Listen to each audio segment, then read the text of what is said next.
சரஸ்வதி பூஜை நம்ம வீட்டில். ஸோ பூவால் அலங்காரம் பண்ணி சாமியை பிரசாதம் வச்சு ரொம்ப முக்கியமான விஷயங்கள் வைப்போம்.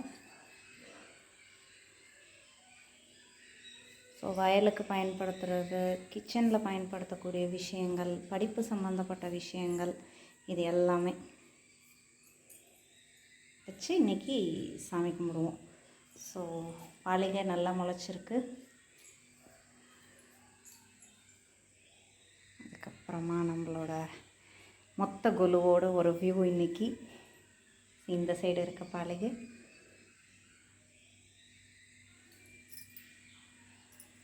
நீங்களும் உங்கள் வீட்டில் இன்றைக்கி சரஸ்வதி பூஜை, ஆயுத பூஜைக்கு சாமி கும்பிட்ருப்பீங்கன்னு நினைக்கிறேன்.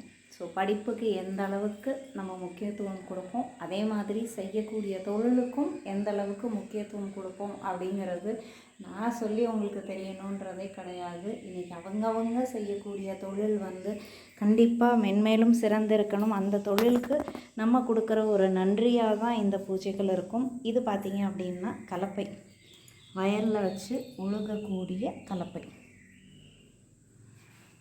ஸோ எல்லாருக்கும் பொதுவான கடவுள் எல்லாருக்கும் என்றைக்கும் நல்ல உடல் ஆரோக்கியத்தையும் மன நிம்மதியையும் கொடுக்கட்டும். இதுதான் என்னோடய பிரார்த்தனையாக எப்பயுமே இருக்கும். உங்களோட பிரார்த்தனைகள் நியாயமானது எதுவோ எல்லாமே நிறைவேறணும் அப்படிங்கிறதையும் சேர்த்து நான் பிரார்த்திச்சுக்கிறேன்.